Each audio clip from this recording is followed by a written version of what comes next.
오늘 아침 우리에게 주시는 하나님 말씀은 예레미야 47장 1절부터 48장 10절까지의 말씀입니다. 예레미야 47장 1절부터 48장 10절까지의 말씀을 봉독하겠습니다. 바로가 가사를 치기 전에 블레셋 사람에 대하여 선지자 예레미야에게 임한 여호와의 말씀이라. 여호와께서 이와 같이 말씀하시되, 보라, 물이 북쪽에서 일어나 물결치는 시내를 이루어 그 땅과 그 중에 있는 모든 것과 그 성읍과 거기에 사는 자들을 휩쓸리니 사람들이 부르짖으며 그 땅 모든 주민이 울부짖으리라.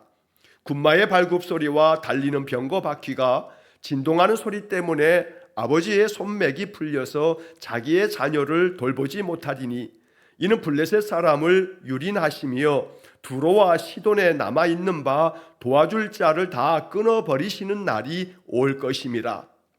여호와께서 갑돌 섬에 남아있는 블레셋 사람을 유린하시리라. 가사는 대머리가 되었고 아스글론과 그들에게 남아있는 평지가 잠잠하게 되었나니 내가 내 몸 배기를 어느 때까지 하겠느냐. 오호라 여호와의 칼이여, 내가 언제까지 쉬지 않겠느냐. 내 칼집에 들어가서 가만히 쉴지어다. 여호와께서 이를 명령하셨은즉 어떻게 잠잠하며 쉬겠느냐. 아스글론과 해변을 치료하여 그가 정하셨느니라 하니라. 모압에 관한 것이라. 만군의 여호와 이스라엘의 하나님께서 이와 같이 말씀하시되, 오호라 느보여, 그가 유린당하였도다. 기랴다임이 수치를 당하여 점령되었고 미스갑이 수치를 당하여 파괴되었으니 모압의 찬송소리가 없어졌도다. 헤스본에서 무리가 그를 해하려고 악을 도모하고 이르기를, 와서 그를 끊어서 나라를 이루지 못하게 하자 하는도다. 만맨이여, 너도 조용하게 되리니 칼이 너를 뒤쫓아 가리라. 호로나임에서 부르짖는 소리여, 황폐와 큰 파멸이로다. 모압이 멸망을 당하여 그 어린이들의 부르짖음이 들리는도다. 그들이 루힛 언덕으로 올라가면서 울고 호로나임 내리막길에서 파멸의 고통스러운 울부짖음을 듣는도다. 도망하여 내 생명을 구원하여 광야의 노간주 나무같이 될지어다. 내가 내 업적과 보물을 의뢰함으로 너도 정복을 당할 것이요 그모스는 그의 제사장들과 고관들과 함께 포로되어 갈 것이라.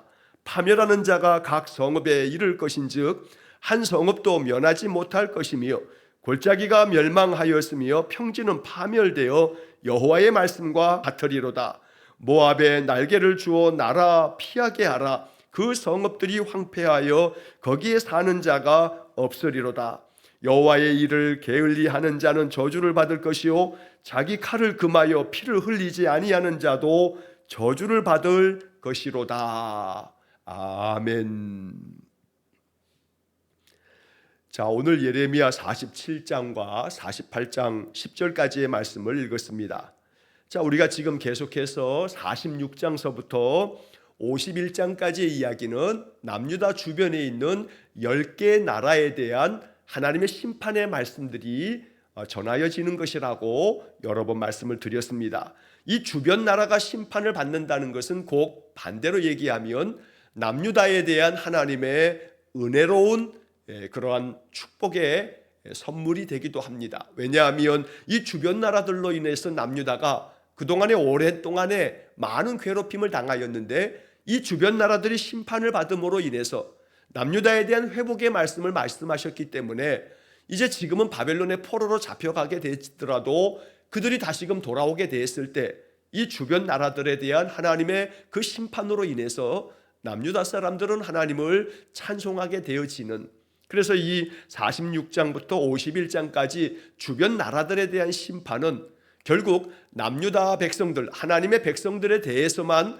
하나님 심판하시는 것이 아니라 비록 도구를 삼으셨어도 그 도구로 그 주변 나라들로 인해서 남유다를 하나님께서 계속 징계하시긴 하셨어도 그들도 악한 자들이기에 그들에 대한 심판도 하나님 잊지 않으신다는 것을 말씀하고 계십니다. 자, 오늘 47장의 이야기는 5절까지 그러한 심판 가운데 블레셋 나라에 대한 심판의 말씀이 기록되어 있습니다. 그리고 이제 48장의 이야기는 1절부터 47절까지 매우 긴 장입니다. 그런데 이 긴 장은 모두가 다 모압에 대한 심판의 말씀이 기록이 되어집니다. 자, 먼저 47장의 블레셋에 대한 심판의 말씀을 구절마다 좀 뜻을 의미하면서 살펴보면, 먼저 1절에 바로가 가사를 치기 전에 블레셋 사람에 대하여 선지자 예레미야에게 임한 여호와의 말씀이라. 자, 여기서 바로는 애굽 왕을 말합니다. 그런데 그 애굽 왕 바로가 가사를 치기 전에, 이 가사라고 하는 것은 블레셋 나라의 주요한 도시 중에 하나이기도 합니다. 사실 이 블레셋 나라는 5개의 도시 국가가 연합되어져 있는 그런 연합체입니다. 그러니까 블레셋 이 안에는 5개의 도시 국가가 있습니다. 그래서 가사, 또 가드, 아스돗, 아스글론, 에그론, 이 5개의 도시가 각각의 그 안에 왕도 있어서 이 도시 국가들이 연합되어져 있는 것이 바로 블레셋이라고 하는 나라입니다. 그런데 바로가, 이 애굽 왕 바로가 남쪽에서부터 쳐들어 올라와서 이 블레셋의 가사를 침략합니다. 자, 그런데 그 침략이 일어나기 전에 하나님께서 이 블레셋 사람들에 대해서 선지자 예레미야를 통해서 하셨던 말씀이다라고 하는 것입니다. 자, 애굽의 바로가 북쪽으로 올라가면서 이 블레셋을 치는데, 이 블레셋은 지중해에 붙어있는 해안 도시국가이기도 합니다. 그리고 그 블레셋 바로 동쪽으로 남유다가 이렇게 자리를 잡고 있는 겁니다.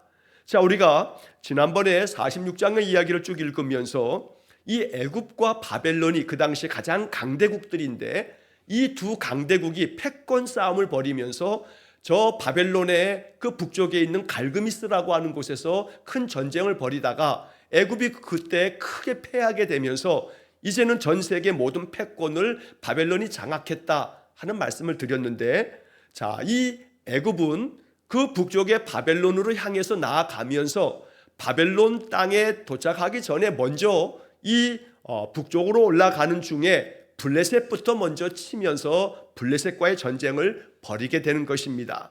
자, 그래서 갈그미스 전쟁이 주전 605년에 있었는데, 그 이전에 바로 가사를 치기 전에 블레셋 사람에 대한 것이다 라고 하는 것은 바로 이 애굽의 바로 왕이 그렇게 갈그미스 전쟁을 치르기 위해서 바벨론 땅을 향해서 나아가다가 그 길목에 있는 블레셋의 가사를 한번 침략하면서 그 길을 올라가고 있는 그런 배경을 가지고 있습니다. 자, 그래서 이제 2절 말씀부터 보면, 여호와께서 이와 같이 말씀하시되 보라, 물이 북쪽에서 일어나 물결치는 시내를 이루어 그 땅과 그 중에 있는 모든 것과 그 성읍과 거기에 사는 자들을 휩쓸리니 사람들이 부르짖으며 그 땅 모든 주민이 울부짖으리라. 자, 그런데 여기서 지금 가만히 보면 1절에서는 바로가 가사를 치기 전에 블레셋 사람에게 하나님께서 주시는 말씀인데, 근데 2절에서는 보라, 물이 북쪽에서 일어나 물결치듯 시내를 이루어서 너희 블레셋 땅을 다 휩쓸어 버리겠다. 그래서 사람들이 부르짖으며 모든 주민들이 울부짖게 될 거다 하고 말씀합니다. 자, 북쪽에서 일어나는 물이 이 블레셋 땅을 완전히 휩쓸어 버린다. 이것은 이제 비유적인 표현인데, 그런데 북쪽에서 일어났다라고 하는 것은 애굽은 남쪽에 있기 때문에 여기 북쪽에서 일어난 큰 물결치는 그 거센 물결이 마치 홍수처럼 너희들에게 밀려 들어와 너희들을 휩쓸어 버리겠다. 여기 북쪽에서 일어나는 물결은 바로 북쪽에 있는 바벨론을 의미하는 겁니다. 그러니까 남쪽 애굽이 너희들의 가사를 치기 전에 이러한 말씀이 전해지는 건데, 그런데 애굽에 의해서가 아니고 북쪽에 있는 나라 바벨론에 의해서 너희들이 그렇게 완전히 무너져 내릴 거다, 바벨론에 의해서 너희가 멸망당할 거다 라고 하는 말씀을 하고 계시는 겁니다. 사실 이 말씀이 전해질 때까지만 하더라도 애굽이 더 강성해서 애굽이 저 갈그미스 바벨론 땅까지 원정을 나가서 전쟁을 할 정도라면 애굽의 마음에는 우리가 저 바벨론쯤이야 충분히 이기고도 남지 하면서 원정을 간 겁니다. 그만큼 자신만만한 애굽이었습니다. 그래서 당연히 남쪽에 있는 애굽에 의해서 바벨론이 멸망당할 것 같지만, 이미 하나님께서는 이 말씀을 통해서 애굽이 아닌 북쪽에서 일어난 물결, 바로 바벨론 군대에 의해서 너희가 완전히 멸망당할 거다라고 하는 말씀을 들려주고 계시는 겁니다. 3절 말씀에 군마의 발굽 소리와 달리는 병거 바퀴가 진동하는 소리 때문에 아버지의 손맥이 풀려서 자기의 자녀를 돌보지 못하리니, 여기서 군마의 발굽 소리, 달리는 병거 바퀴는 북쪽에서 일어나 물결치듯 밀려 내려오게 될 바벨론의 군대를 말하는 겁니다. 이 바벨론의 군대가 그 진격해 들어오는 그 소리가 진동하는 소리가 되어서 이 블레셋의 모든 남자들이 벌벌 떨면서 완전히 손에 맥이 풀려서 싸울 기력도 없이 그렇게 바벨론의 군대에 의해서 망하게 될 것을 예언하고 계시는 겁니다. 자, 4절 말씀에서는 블레셋 사람을 유린하시며 두로와 시돈에 남아있는 바 도와줄 자를 다 끊어버리시는 날이 올 것임이라. 이렇게 블레셋 사람들을 하나님께서 바벨론 군대를 통해서 이들을 유린한다, 완전히 진멸하시겠다는 말씀인데, 자, 그때 이 바벨론 북쪽으로 쭉 올라가게 되면 지중해 연안에 우리가 옛날에 세계사를 배울 때는 페니키아라고 이렇게 배웠던 나라, 바로 그 페니키아 나라에 두 개의 도시가 크게 있는데 두로와 시돈이 있습니다. 이 두로와 시돈에 대해서는 나중에 신약 성경에서 자주 종종 등장하는 그러한 도시이기도 한데, 자, 이 두로와 시돈은 블레셋과 동맹 관계입니다. 그런데 바벨론에 의해서 이 블레셋이 침략을 당하고 멸망을 당할 즈음에 동맹국이었던 이 페니키아의 두로와 시돈조차도 하나님께서 그들을 끊어버리심으로 말미암아 도와주지를 못할 거다. 그래서 이 두로와 시돈에 남아있는 그 자들이 도와줄 자가 하나도 없이 하나님이 다 끊어버리시게 될 거다. 그러니 블레셋이 의지할 곳이 하나도 없게 되어 바벨론에 멸망당한다 라고 하는 예언의 말씀인 것입니다. 아무리 동맹이라 하여도 그 동맹은 아직 그래도 괜찮은 관계에 있을 때나 동맹이지, 내가 저 나라를 도왔다가는 내가 더 큰 손해이겠다 싶으면 동맹이고 뭐고 없이 다 끊어버리는 것이, 이것이 인간사의 그런 모습들입니다. 자, 그래서 블레셋이 그토록 동맹으로 의지했던 두로와 시돈조차도 하나님께서 끊어버리심으로써 너를 도와줄 자가 아무도 없을 거다라고 말씀하는 겁니다. 자, 그 다음에 이어지는 말씀은 여호와께서 갑돌섬에 남아있는 블레셋 사람을 유린하시리라. 여기 갑돌섬이라는 표현이 나오는데, 이 갑돌섬은 성경의 표현에서는 그레데 섬이라고도 불려집니다. 이 그레데 섬은 지금으로 말하면 크레타 섬이라고도 부릅니다.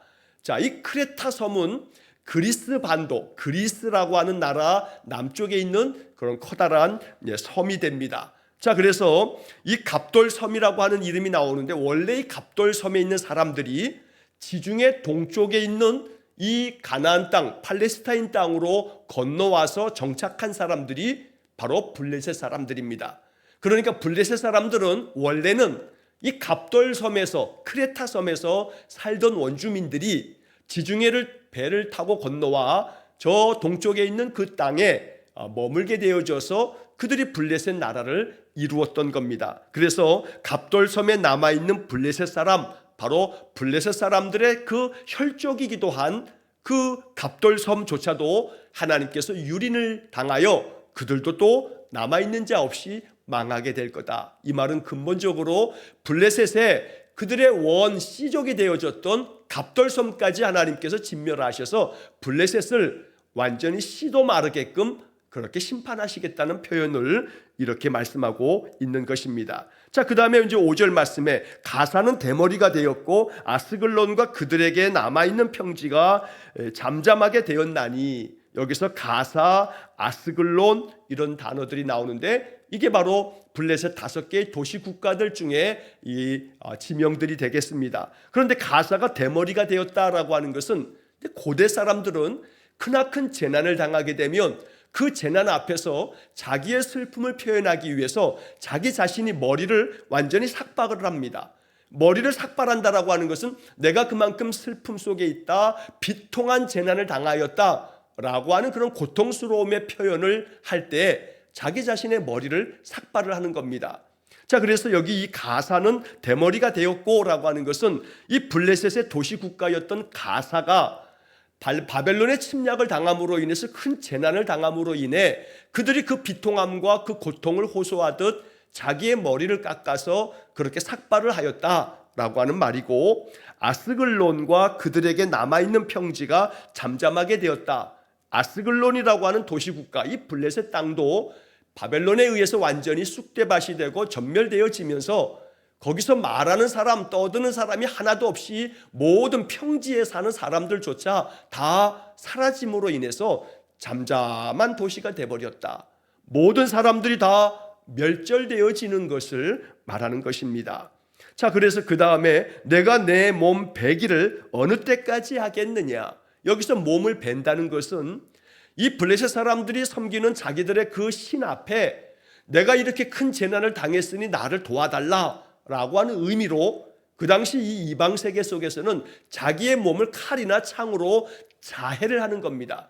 그래서 자기 몸에 피를 흘리게 되는 이런 행위를 통해서 자기 몸을 칼로 베는 것인데, 이렇게 베는 것을 통해서 내가 이렇게 고통 속에 신음하고 있으니 빨리 이 문제를 해결해 달라고 자기들이 섬기는 신 앞에 그렇게 자기 자신의 간절함을 호소하는 방법이 자기의 몸을 칼로 베는 그런 것을 말하고 있습니다. 그래서 여기서 네가 내 몸 베기를 어느 때까지 하겠느냐.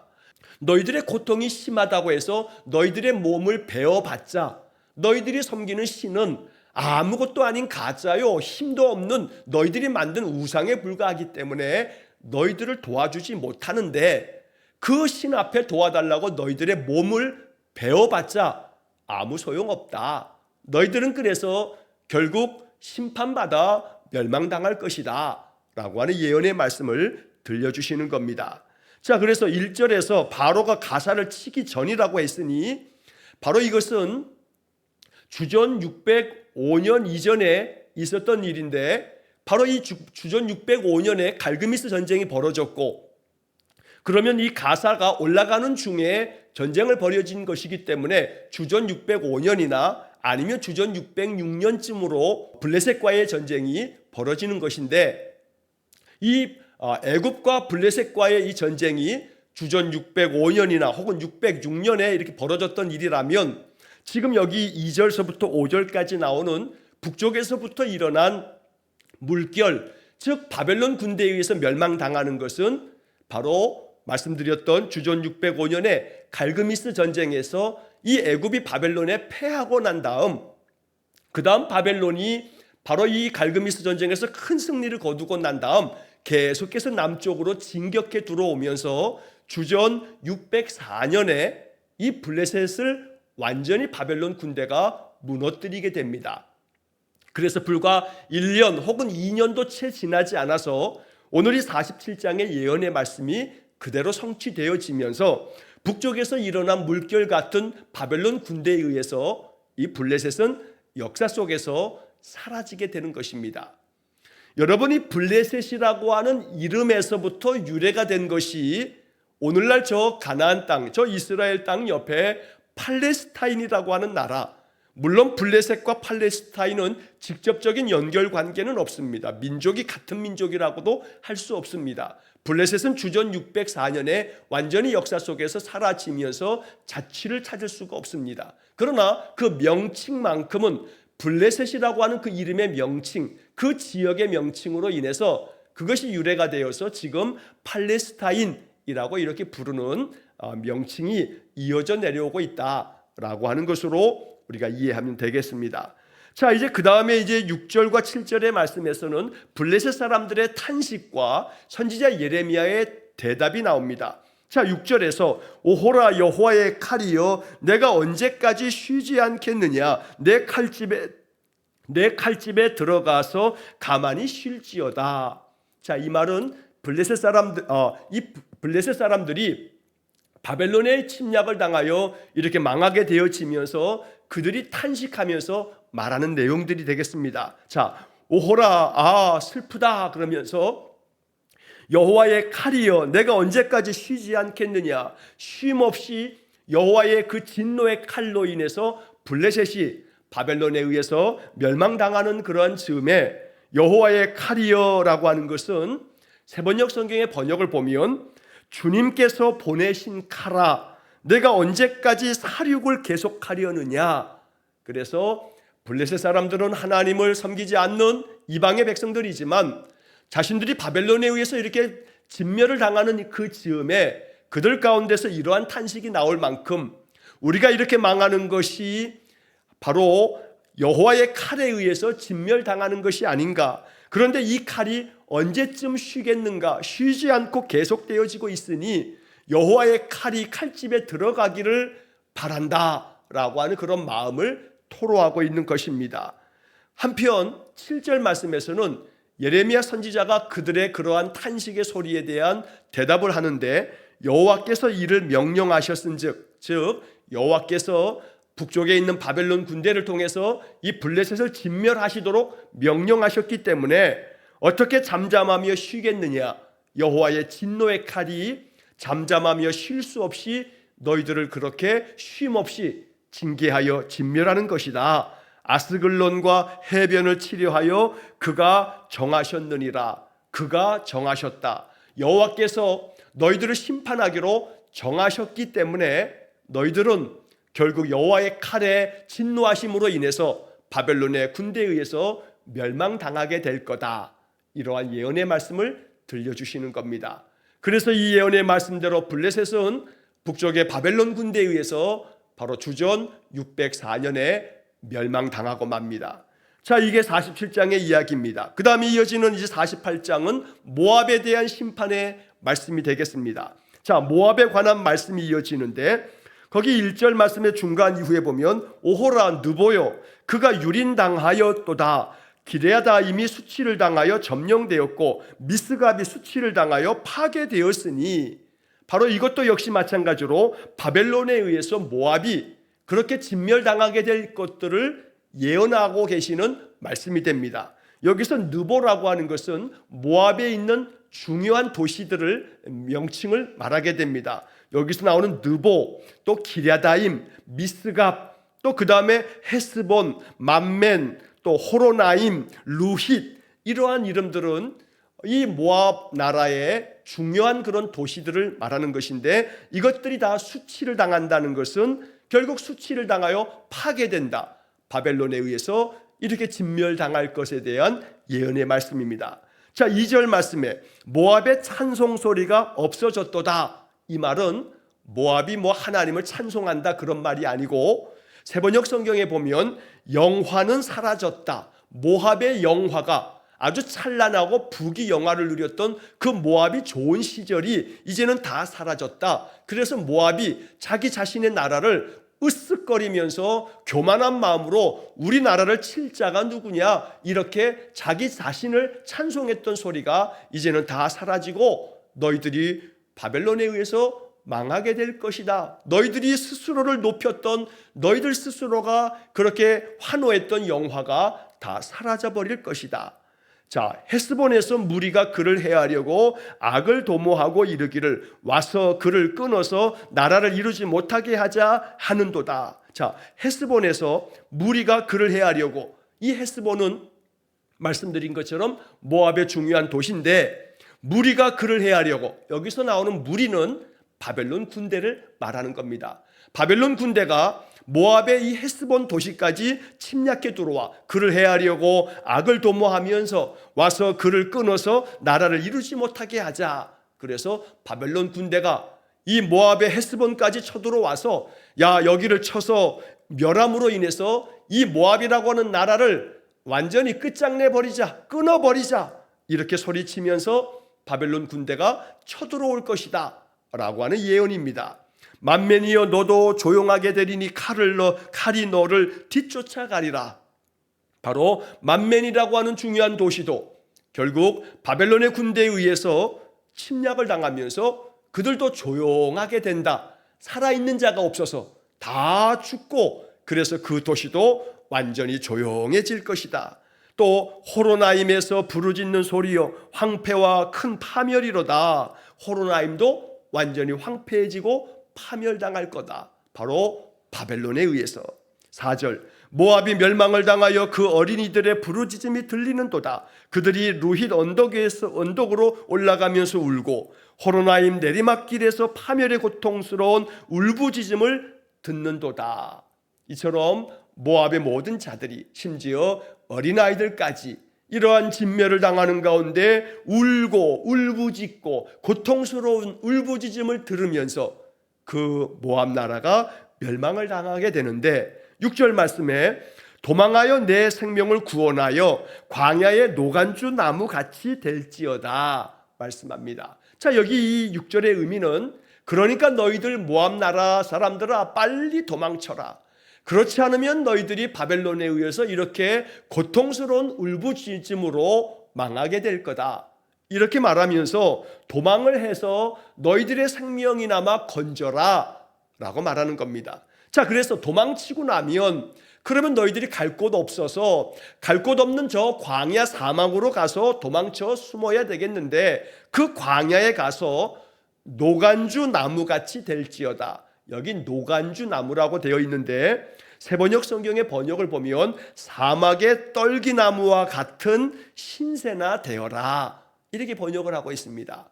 사막의 떨기나무라고 하는 것은 잎이 무성하지 않은, 왜냐하면 물이 없는 사막이기 때문에, 그래서 아주 가시나무 같은 것만 앙상한 그런 나무들이 중간중간에 이렇게 있습니다. 그게 떨기나무라고도 우리가 출애굽기에서 보았던 그 떨기나무, 바로 그런 나무, 가시나무, 시띠나무라고도 불리는 가시만 남아있는 그런 메마른 나무, 그 주변에는 나무 하나 찾아보기 어려운, 그래서 이 표현은 이 모압이 바벨론에 의해서 망하고 난 다음에 그들이 도망쳐서 그나마 생명을 건진 사람들은 사람도 없는 광야 같은 곳에서 마치 떨기나무처럼 노간주 나무같이 그렇게 누구하고도 같이 어울려 살 수 없는 그런 황폐한 곳에서 그나마 목숨이나 건지면서 살아라. 그것이 너희들의 살 길이다 라고 하는 말씀을 들려주시는 겁니다. 이처럼 모압의 모든 나라들이, 모든 이 모압의 도시들이 바벨론에 의해서 진멸당하면서 그들이 이렇게 망하게 될 것을 말씀하는 건데, 이제 그 다음에 7절부터 10절까지의 말씀은 모압이 왜 이렇게 망하게 됐는가, 모압의 그 멸망의 이유가 뭔가에 대한 이야기를 전하고 있습니다. 7절에 보면 내가 내 업적과 보물을 의뢰함으로 너도 정복을 당할 것이요, 너의 업적과 보물을 의지한다는 겁니다.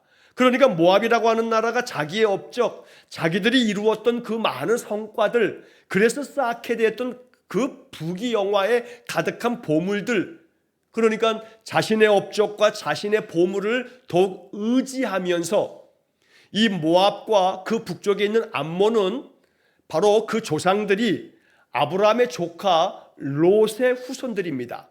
아브라함의 조카 롯이 그의 딸들에 의해서 소돔과 고모라가 멸망당하고 그들이 소알이라고 하는 작은 곳에 머무는 동안에 그 딸들이 아버지를 통해서라도 우리가 자손을 보자 하면서 낳게 된 그 자녀들의 후손이 모압과 암몬입니다. 그러나 이들은 하나님을 섬기지 않는 그런 이방의 백성이 돼버리고 말았습니다. 자, 그래서 이제는 오직 그들이 의지하는 것은 자기 자신밖에 없고 자기가 세운 업적, 자기가 쌓아놓은 그 보물들만을 의지합니다. 그래서 결국 너도 정복을 당하게 될 것이다. 자기를 의지하고 자기만 자랑하고 자기만 믿고 자기가 쌓은 업적이나 보물 같은 것만 의지하는 자들, 하나님 의지하지 아니하고 세상의 성공만을 바라면서 그 성공이 자기의 힘이 되고 그것이 의지가 되는 사람들, 그러나 그들은 어느 때인가 하나님의 진노하심의 심판을 피할 수가 없을 것이다 라고 하는 말씀이 되겠습니다. 이어지는 그모스는 그의 제사장들과 고관들과 함께 포로되어 갈 것이라. 그모스는 모압 사람들이 섬겼던 신입니다. 모압 사람들이 많은 신들을 섬겼는데 그 중에 이 모압이라고 하는 나라를 수호하는 수호신, 가장 대표적인 그런 우상이 그모스입니다. 그럼 모압 그러면 그모스 신을 섬긴 자들, 암몬 그러면 밀곰이라고 하는, 그래서 몰렉이라고도 부르는 그러한 신을 섬겼던 자들, 이렇게 우리가 이해할 수가 있습니다. 그래서 아무리 너희들이 그모스를 섬겼지만 역시 그모스도 그모스를 섬겼던 제사장이나 또 너희들의 모든 고관들과 함께 그 그모스 신도 마치 포로되어 끌려가듯이 아무 힘도 발휘하지 못하게 될 것이다. 8절에 파멸하는 자가 각 성읍에 이를 것인즉 한 성읍도 면하지 못할 것이며 골짜기가 멸망하였으며 평지는 파멸되어 여호와의 말씀과 같으리로다. 결국 너희 모압의 모든 성읍들은 파멸하는 자 바벨론에 의해서 너희들은 완전히 쑥대밭이 될 것이다. 골짜기까지 멸망을 당할 거다.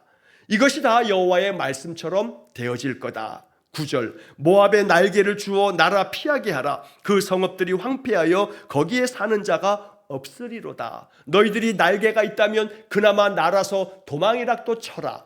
그렇지 않으면 너희들이 너희 생명을 건지지도 못할 거다. 그래서 아까 6절 말씀처럼 그저 너희들에게 진멸이 다가오고 있으니 도망이라도 쳐라. 그래야만 너희들이 살 길이다 라고 하는 말씀을 전함으로써 이 모압의 멸망이 아주 확정되어져 있는 하나님의 심판이라고 말씀하고 계시는 겁니다. 한편 마지막 10절 말씀에서는 여호와의 일을 게을리하는 자는 저주를 받을 것이요 자기 칼을 금하여 피를 흘리지 아니하는 자도 저주를 받을 것이로다.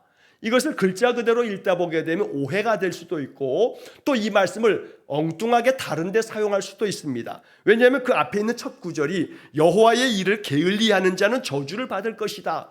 그래서 혹이라도 자칫 목회자들이 교회의 일을 강조하면서 이 예레미야 48장 10절의 앞부분의 말씀을 하면서 여호와의 일을 게을리하면 저주를 받는다고 되어 있지 않느냐. 그러니 주의 몸된 교회 일에 충성해야 된다. 이런 식으로 성경을 해석하게 되면 이건 정말 성경 해석에 큰 오류가 됩니다. 자, 여기 말하고 있는 여호와의 일을 게을리하는 자는 저주를 받는다는 것은 지금 모압에 대한 심판 이야기를 하고 있는 겁니다. 그러니까 이 얘기는 뭐냐면 여호와의 일은 모압에 대한 심판입니다. 그러니 이 모압을 심판하는 자들이 와서 모압을 심판할 건데 그 심판하는 일을 게을리하게 되면 너희들이 저주를 받을 거다. 결국 이 말은 모압에 대한 심판을 하나님께서 확실하게 이루실 것이다 라고 하는 의미를 담고 있는 겁니다. 자, 그래서 자기의 칼을 금하여 피를 흘리지 아니하는 자도 저주를 받을 것이다. 그러니까 자기의 칼을 금하는 것은 모압을 향해서 칼을 들고 모압을 진멸해야 되는데 자기의 칼을 금하여 칼집에 꽂아두고 이 모압 사람들을 진멸하는 일, 피 흘리는 일, 그래서 모압을 완전히 다 죽여 없애는 이 심판을 하지 않는다면 그러면 너희들이 저주를 받을 거다. 그러니까 너희는 이 모압을 심판하는 도구의 역할을 해야 된다. 이렇게 하나님께서 모압에 대한 심판이 그렇게 확실하다는 것을 나타내기 위한 말씀이 되겠습니다. 그래서 새번역 성경의 번역 같은 경우에 그 앞부분에 나오는 말씀을 주님의 일을 정성을 다하여 하지 않는 사람은 저주를 받을 것이다. 이렇게 표현되어져 있기 때문에 주님의 일을 정성을 다하여 하지 않는 사람이 저주를 받는다. 이 표현만 가지고서 엉뚱한 곳에 여기저기 사용하다가 우리의 마음을 실족하게 하는 일이 없어야겠다는 겁니다. 그러니까 하나님께서 모압을 확실하게 심판하시겠다는 그러한 말씀으로 이 10절 말씀이 기록된 것이다 라고 하는 의미로 이 말씀을 이해해야겠습니다. 자, 오늘 우리가 길게 47장과 48장 10절까지의 말씀에서 블레셋과 모압에 대한 심판의 말씀들을 읽었습니다. 하나님은 이렇게 분명히 미리 예레미야를 통해서 예언으로 말씀해 주시고 하나님의 말씀대로 그들을 심판하셨던 것입니다. 그래서 우리는 이 말씀 속에서 바로 8절 마지막 부분에서 여호와의 말씀과 같으리로다. 여호와의 말씀과 같으리로다. 하나님이 진노하셔서 블레셋과 모압을 심판하시겠다고 말씀하시지만 그 말씀은 분명하고 확실하여 말씀과 같이 되어질 거다라고 하는 의미입니다. 그러므로 우리는 이 이야기를 읽으면서도 역사를 통해서 이것들이 다 그대로 이루어지게 됐는데 여호와의 말씀과 같이 되어진다. 하나님의 말씀대로 이루어진다 라고 하는 것을 기억하면서 언제나 하나님 앞에 진실되며 하나님의 말씀을 마음에 받아 순종하며 하나님의 뜻을 이루어가는 거룩한 성도가 되므로 하나님께서 약속하신 말씀대로 우리에게 더 큰 은혜를 베푸시는 삶이 되도록 언제나 말씀과 같이 이루어 주옵소서 기도하는 이 하루가 되시기를 간절히 축원합니다. 기도하겠습니다. 자비로우신 아버지 하나님, 여호와의 말씀과 같이 블레셋과 모압에 대한 심판의 말씀이 이루어져 블레셋도 모압도 바벨론에 의해서 멸망당하게 되었는데, 오늘 이 말씀을 읽으며 하나님께서 이 땅에서 이루시고자 하는 것은 반드시 이루어지는 하나님의 역사요 섭리이기에 언제나 하나님의 말씀대로 이루어지기를 기도합니다. 또한 우리 성도들의 모든 삶 속에 하나님께서 말씀을 통해서 주시는 모든 축복의 약속들이 우리의 삶에 이루어지도록 언제나 말씀에 순종하는 믿음의 길을 걷게 해 주옵소서. 한날의 모든 삶을 주님께 의탁하오며 예수님 이름으로 기도하옵나이다. 아멘. 우리 구주 예수 그리스도의 은혜와 하나님 아버지의 극진하신 사랑과 성령의 교통하심이 날마다 여호와의 말씀대로 온 세상 역사가 이루어지며 우리 한 개인의 인생 역사도 하나님 뜻 가운데 이루어지기에 오직 하나님의 뜻에 순종하여 믿음의 길을 걸어가기를 간절히 소원하며 기도하는 머리 숙인 귀한 성도들 위에와 저들 가정과 온 가족들 위해 영원토록 함께 하시길 축원하옵나이다. 아멘.